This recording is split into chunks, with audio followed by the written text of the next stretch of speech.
제가 요즘 속이 좀 불편해서 본의 아니게 화장실을 좀 자주 가는 일이 생깁니다. 오늘도 예배 전에 들소위 화장실을 이렇게 다녀오게 됐는데 들으려고 들은 건 아니고 성도들이 아마 직장에서 전화가 온 것 같아요. 그래서 이런저런 이야기를 하고 몇 분이 그렇게 직장에 온 전화를 받으시더라고요. 분주하게 주의를 섬기는 그 모습을 보면서 한편으로는 짠하기도 하고 또 감사하기도 하고 그만큼 우리가 예배를 잘 드렸으면 좋겠다라는 생각도 들었습니다. 옆 사람과 인사하겠습니다. 예배 잘 드리십시다. 이렇게 웃지도 아니하시고 소리도 크지 아니하시면 시킨 제가 시험에 들 수도 있습니다. 한 번 더 옆 사람과 인사합니다. 예배 잘 들으실 줄 믿습니다. 오늘은 포도원 농부의 비유입니다.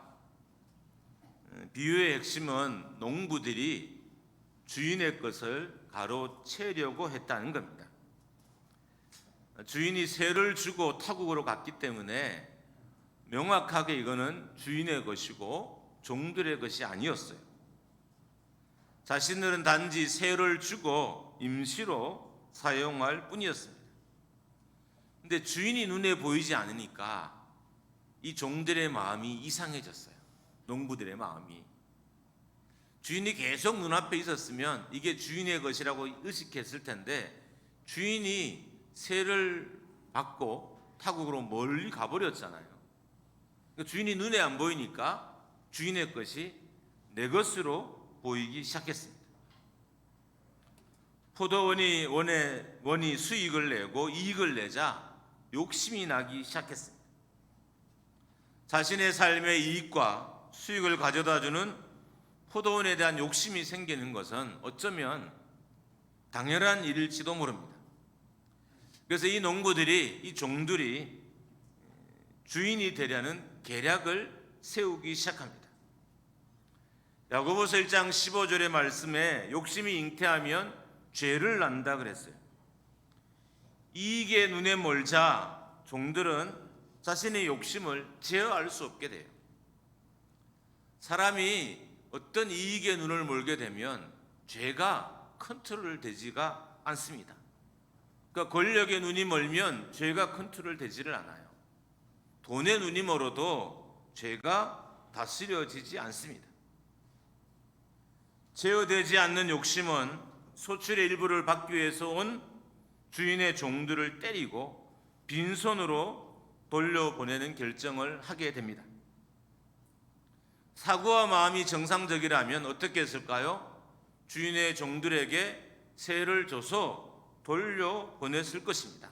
이거는 계약이기 때문에 굳이 불평할 필요도 없고 원망할 필요도 없고 그냥 계약에 따라서 얼마의 세금을 주면 되는 문제였습니다. 문제는 욕심이 비정상적인 결정을 하게 한다는 거예요. 우리가 마음과 삶에 욕심이 들어오는 것을 경계해야 하는 것은 이 욕심은 부모와 자녀 사이에도 비정상적인 결정을 하게 만들고 성도와 목회 사이에서도 비정상적인 결정을 만들게 돼요. 농부들의 마음에 욕심이 들어오자 비정상적인 결정을 하게 된 거예요. 그래서 세를 줄 생각을 하지 않고 오히려 세를 주지 않을 생각, 이상한 생각을 하게 된 것입니다. 제어되지 않는 욕심은 주인이 두 번째로 보낸 종들의 머리에 상처를 내고 능욕하게 했습니다. 첫 번째 종들은 때려서 보냈다면 주인이 다시 종을 보내자 이번에는 머리를 때리면서 머리에 상처를 내면서 모욕을 줬습니다. 머리는 의미가 많잖아요. 그러니까 머리를 때린다는 것은 한 사람의 인격과 삶을 가볍게 여기고 무시하고 능욕한다는 말도 되지만 또 한편으로는 그 종의 주인인 자기들의 주인에 대해서도 무시하고 모욕하는 행위가 되는 거예요. 그래서 예전에도 사신들을 머리를 깎아서 보내든지 옷을 벗겨 보내면 임금을 향한, 그 나라의 왕을 향한 도전으로 여겼어요. 당연히 세금을 받기 위해 보낸 종들의 머리를 때리고 능욕했다는 것은 그 세금을 받기 위해서 보낸 주인을 능욕하고 모욕한 것과 같은 것입니다. 이제 욕심이 주인과의 계약을 무시하는 것을 넘어서서 주인을 가볍게 보게 했습니다. 욕심이 주인을 함부로 여겨도 되는 존재로, 주인을 업심여겨도 되는 존재로 보게 했어요. 욕심이 농부들을 그렇게 만든 것입니다. 이런 일이 한두 번 일어난 것이 아니었어요.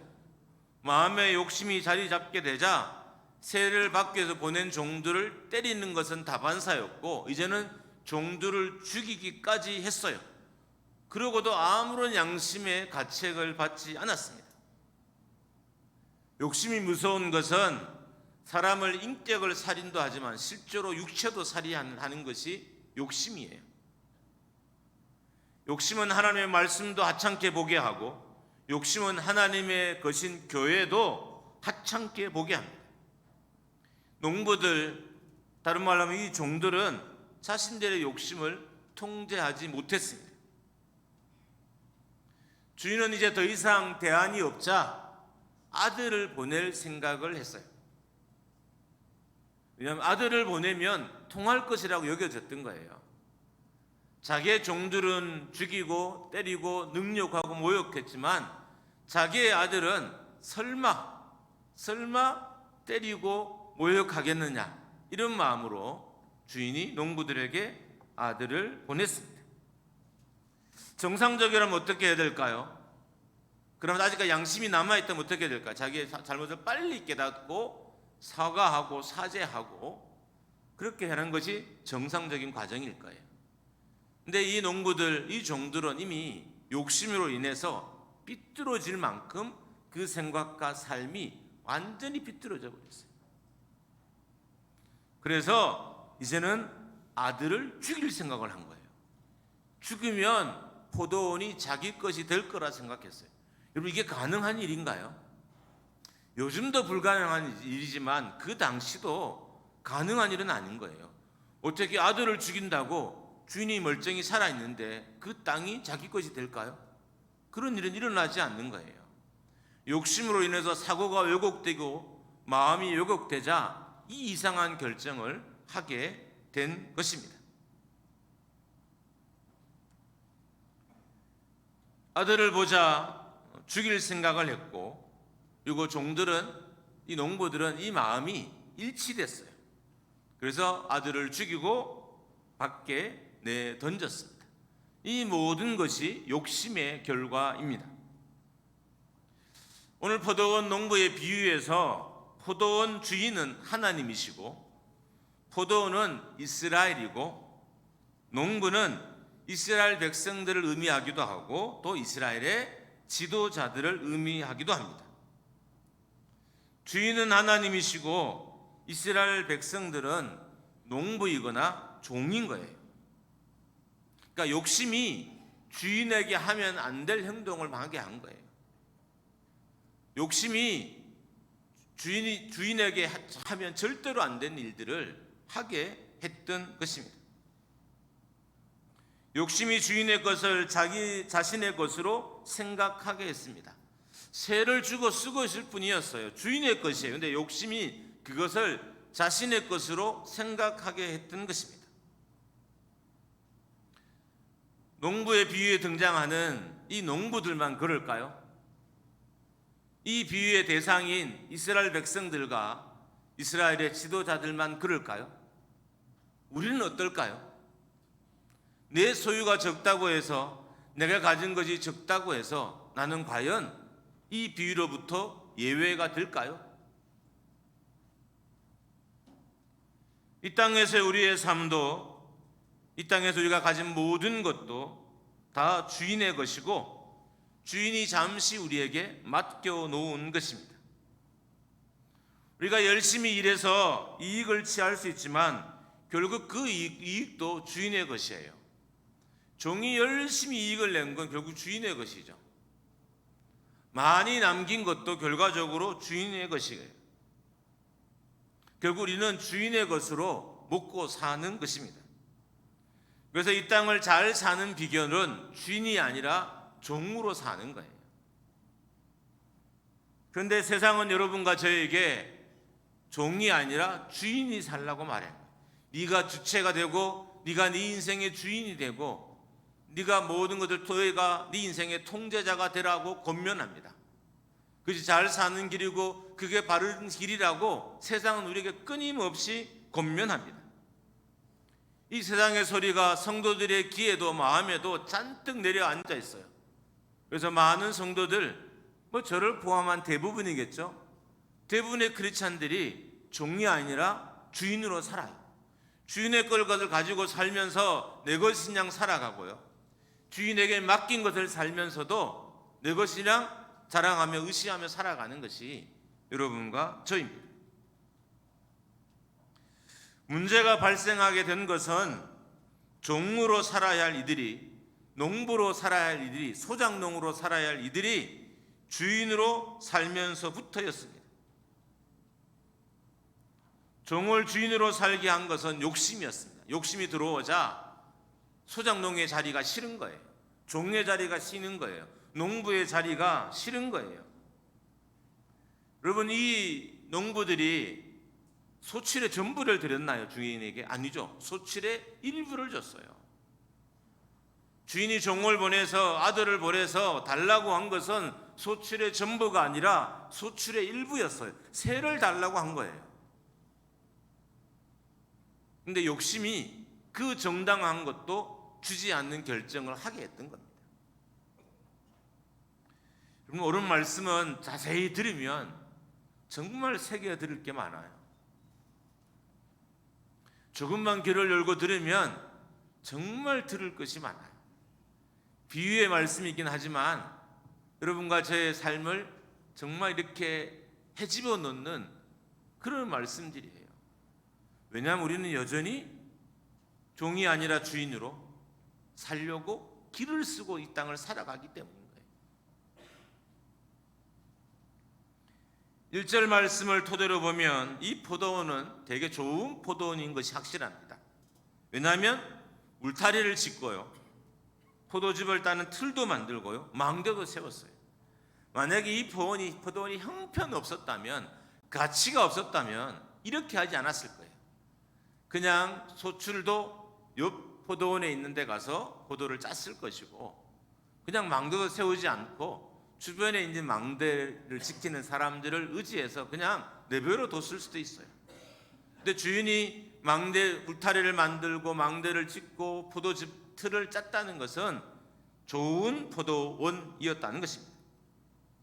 수확이 없거나 작았다면 이렇게까지 준비하지 않았을 거예요.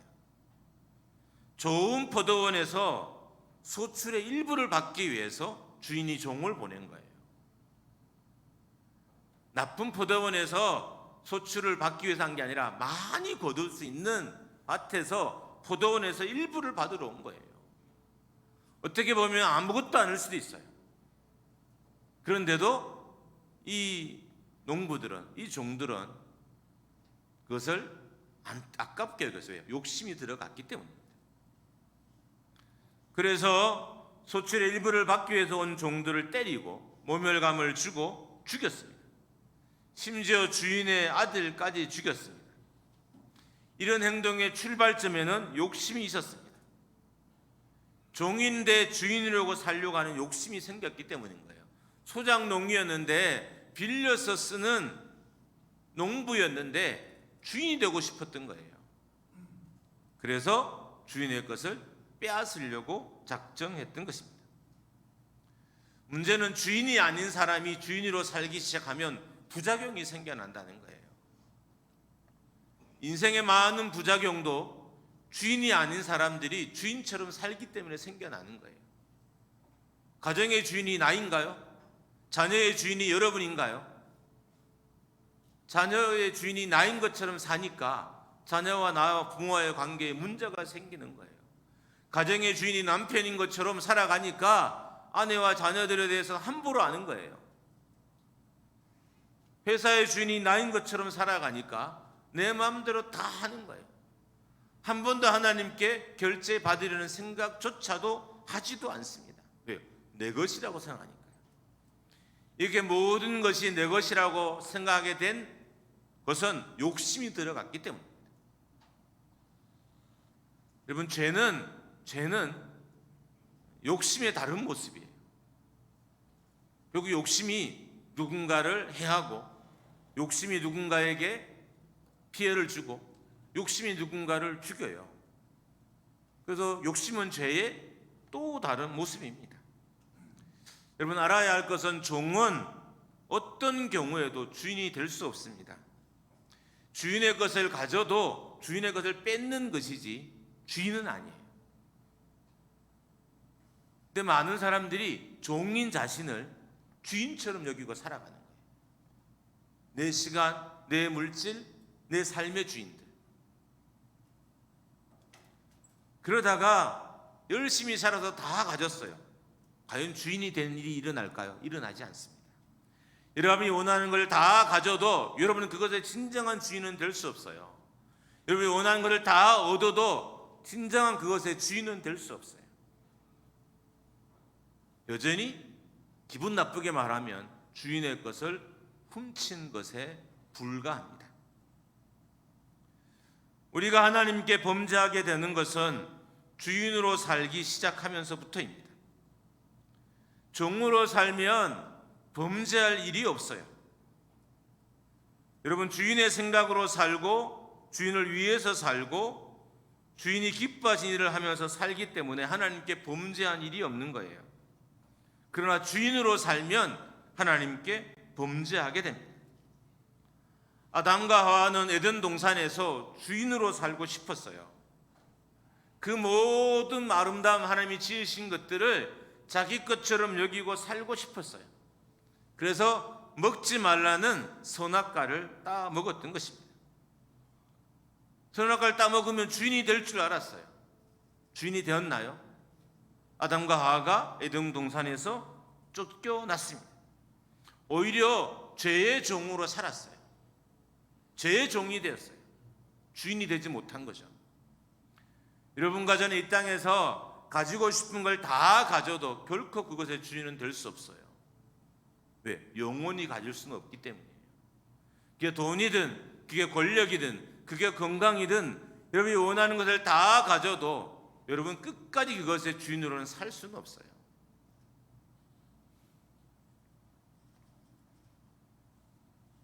하나님의 종으로 살기를 거역한 아담과 하와는 죄의 종으로 그리고 죄의 노예가 되어서 살게 되었습니다. 죄의 종노릇하며 어둠의 종노릇하며 살게 되었습니다. 심지어 그의 자손들도 계속해서 죄를 짓게 만들었어요. 주인으로 살려고 하는 그들의 범죄가 자손들도 계속해서 죄를 짓도록 죄가 유전되도록 그렇게 만들어버린 거예요. 욕심의 결과인 거예요. 주인이 아닌 자가 주인으로 살려고 하는 욕심의 결과. 이 우러하는 말씀은 조금은 여러분에게 스트레스가 되는 말씀일 수도 있어요. 우리는 헌금을 하고도 주인 행세를 하려고 합니다. 하나님의 종으로 살려고 목사 안수를 받고도 주인 행세를 합니다. 직분자로 임명을 받았어요. 종이 되겠다고 서약까지 했어요. 그런데 주인 행세를 합니다. 후배가 청빙을 받아서 교회에 부임하게 되었습니다. 근데 이 교회 장로님들이 세미나도 자기들이 허락하는 것만 가게 하는 거예요. 우리 교회는 정말 좋은 교회예요. 한 번도 13년 동안, 14년이죠. 세미나 가는 것으로 이야기한 적이 없어요. 한 번도. 그런데 세미나를 허락받고 가야 돼요. 사역도 당회가 허락하지 않으면 못해요. 그래서 되게 젊은 목사님이에요. 저보다 한참 젊으니까. 아마 제가 처음 여기 왔을 때 나이쯤 될 거예요. 근데 얼마나 의지가 열정이 있고 있겠어요. 아무것도 못하고 가만히 있어요. 가만히. 물론 그것도 하나님의 뜻일 수도 있지만 과연 그럴까요? 물론 목사가 젊으니까 장로님들이 좀 걱정이 되고 염려가 돼서 그렇게 하는 면도 있겠지만 진짜 그럴까요? 여러분, 우리는 주인의식은 갖고 살아야 되지만 주인으로 살면 안 돼요. 주인의식은 뭐예요? 내 것이 아닌데 내 것이처럼 열심히 사는 거예요. 내 것이 아니지만 내 것처럼 여겨 열심히 섬기고 봉사하는 것, 이게 주인의식이고요. 내 것으로 사는 것, 내 것처럼 취급하는 것이 주인 행세인 거예요. 하나님 여러분과 저를 부르신 것은 주인으로 살게 한 것이 아니라 주인의식을 갖고 살게 하기 위해서 우리를 부르셨다는 것입니다. 9절에 보면 이런 종들이 행동에 대한 결과가 담겨져 있습니다. 종으로 살기를 거역하고 주인의 종들과 주인의 아들들을 죽인 농부들은 전부 죽게 되고요, 그 땅은 빼앗겨 다른 사람들에게 주어졌습니다. 주인으로 살려는 노력이 그들의 소유를 다 빼앗기게 한 거예요. 여러분이 주인으로 살기 시작하자 하나님 여러분의 건강도, 여러분의 시간도, 여러분의 물질도 손을 대기 시작할 거예요. 우린 주인의식으로 살아야지 주인으로 살면 안 되는 것입니다. 주인으로 살려고 하다가 인생도 잃게 되고요, 주인으로 살려고 하다가 물질도 잃게 되고요, 주인으로 살려고 하다가 건강도 잃게 됩니다. 우리는 어디서 어떤 곳에서 무슨 일을 하든지 어떤 일을 하든지 간에 주인은 하나님인 거예요. 할렐루야. 아무리 많이 가지고 아무리 건강하고 아무리 유능해도 여전히 주인은 하나님인 거예요. 나는 주인의식을 가지고 사는 종에 불과한 겁니다. 인생의 진정한 변화가 언제 올까요? 이 인생의 주도권은 하나님께 넘길 때부터 인생의 변화가 오는 거예요. 그럼 인생 안 바뀌죠? 참 안 바뀌어요. 지독스럽게도 안 바뀌어요. 아마 여러분은 바뀌지 않는 그 모습을 저에게도 봤을 거예요. 그럼 저는 여러분에게 바뀌지 않은 모습을 못 봤을까요? 아니요, 봤어요. 여러분이 저에게 답답해진 것처럼 저도 여러분을 볼 때 답답한 게 있어요. 진짜 죽어도 안 바뀐다.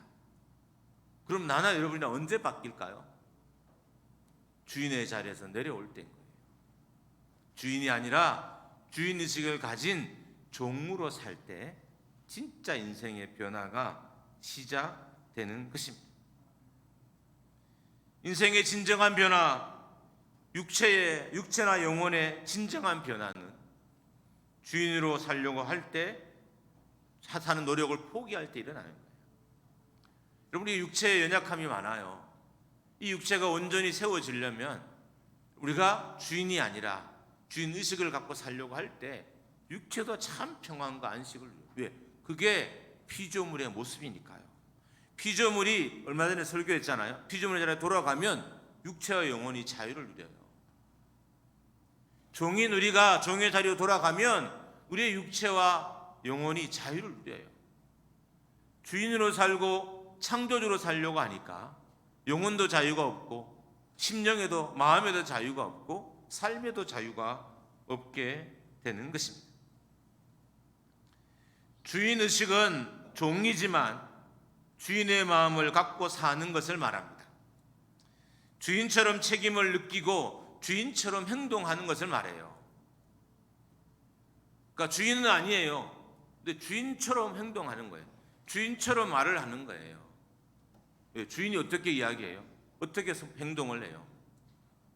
자기 것을 다 허비해서 그것을 지키고 그것을 가꾸고 수고하잖아요. 주인은 그래요. 여러분과 저는 주인이 아니라 주인의식을 갖고 살아야 됩니다. 주인의 종으로는 살아야 하지만 죄의 종으로, 물질의 종으로, 권력의 종으로 살아서는 안 됩니다. 여러분에게 오늘 묻고 싶습니다. 여러분의 시간의 주인은 누구입니까? 여러분의 물질의 주인은 누구입니까? 여러분의 인생은 주인의 누구입니까? 하나님입니까? 여러분입니까? 헌물을 하나님께 드리고도 주인 행세를 못 내려놓습니다. 하나님께 드렸는데도 여전히 그 헌물의 주인은 자신인 거예요. 어떤 교회의 유력한 인사가 강대상을 헌물했어요.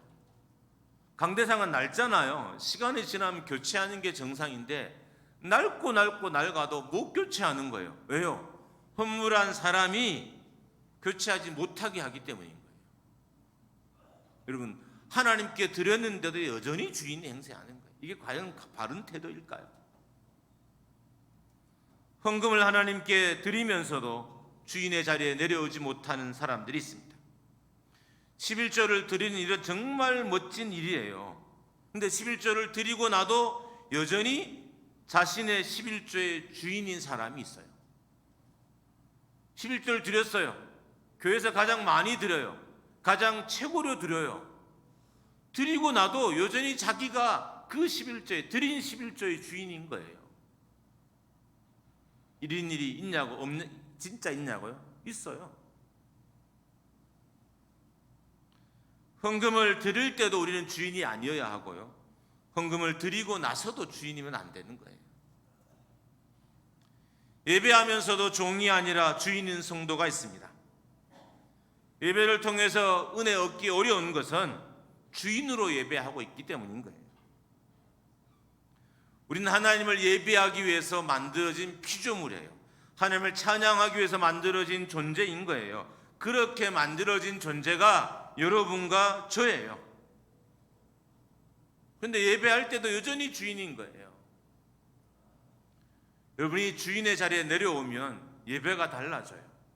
한번 곰곰이 생각해 보세요.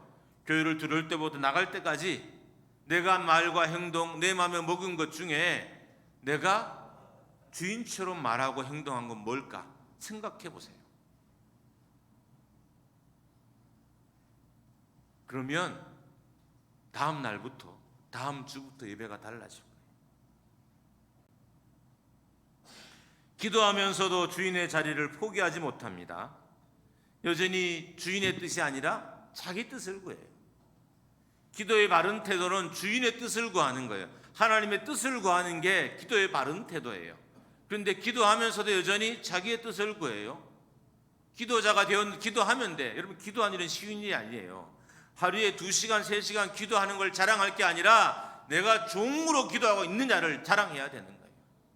근데 신기하게 기도 시간이 느니까 자꾸 주인이 되더라고요. 제 기도 시간이 늘어나니까 기도 시간에도 내가 주인이 되려고 하고 앉아 있더라고요. 여러분, 정상적이면 기도를 많이 할수록 더 종의 모습을 갖는 게 기도의 바른 효과가 아닌가요? 도대체 어떻게 기도했길래 주인이 되냐고요. 기도를 바르게 하면 주인이 아니라 종의 자리로 오게 되는 거예요. 기도가 언제 능력을 발휘할까요? 종의 자리에서 하는 기도. 기도가 언제 역사하는 기도가 될까요? 종의 자리에서 할 때. 기도가 언제 내 육체와 영혼과 삶을 고치게 될까요? 내가 종의 자리에서 할 때인 거예요. 여러분, 교회를 섬기는 일은 정말 아름다운 일이에요. 그게 성서를 하는 일이든 주방의 봉사든 저는 교회를 섬기는 일 중에 아름답지 않은 일은 하나도 없다고 여겨요. 차량 운행을 하든 무엇을 하든 교회를 섬기는 모든 일들은 아름다운 일입니다. 그런데 주인으로 섬기면 이 아름다움이 사라져요. 종으로 섬길 때 이 아름다움이 만들어지게 되는 것입니다. 종이 주인의 자리에 앉게 되면 격이 맞지 않아서 격이 맞지 않은 행동을 합니다. 가끔 저도 격이 맞지 않은 행동을 하더라고요. 제 격에 맞지 않는, 이건 주인 행세하고 있다는 거예요. 목사가 자기 격에 맞지 않은 말과 행동을 한다는 건 지금 주인 행세하고 있다는 거예요. 성도도 마찬가지예요. 성도가 자기의 격에 맞지 않는 말과 행동을 한다는 것은 지금 주인 행세를 하고 있다는 거예요.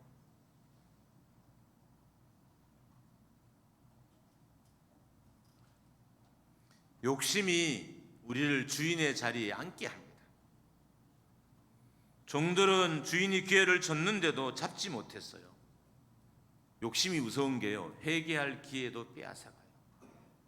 따라합니다. 욕심은 회개할 기회도 빼앗아간다. 할렐루야. 여러분, 욕심을 무서워해야 될 것은 욕심은 회개할 기회도 빼앗아가요. 그래서 욕심에 사로잡힌 사람들은 회개하지 않습니다.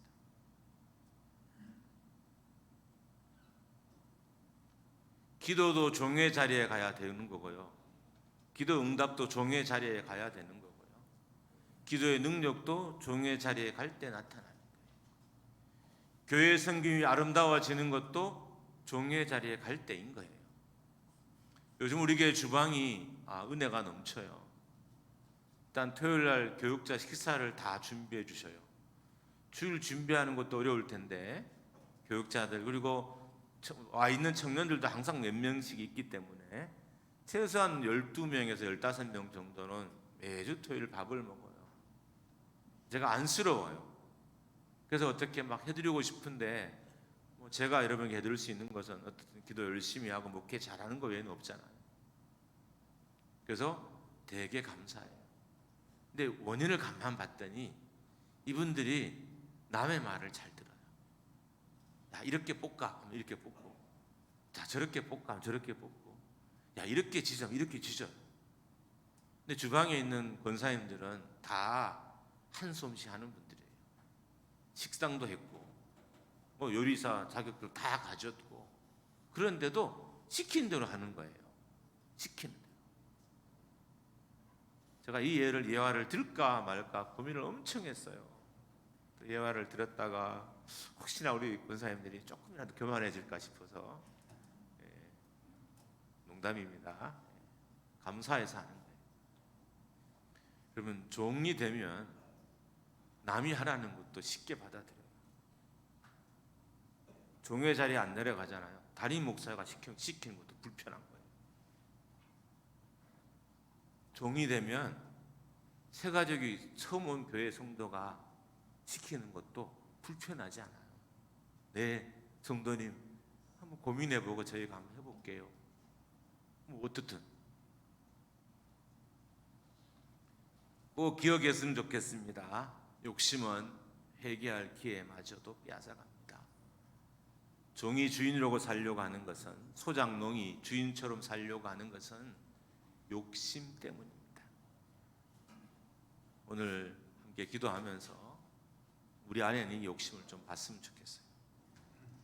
기도할 때 여러분 중에 한두 번 정도는 그래도 주인 자리에 있는 분이 있겠죠. 종의 자리로 그 두 분만 내려오시면 우리 교회는 100% 다 종의 자리에 내려올 것 같아요. 그러니까 그 두 분이 누군지 지적하진 않겠지만 스스로 깨달으시고, 하나님, 내가 남은 생에 종으로 당신의 교회와 나라를 섬기겠습니다. 이렇게 작정하셨으면 좋겠습니다. 온 마음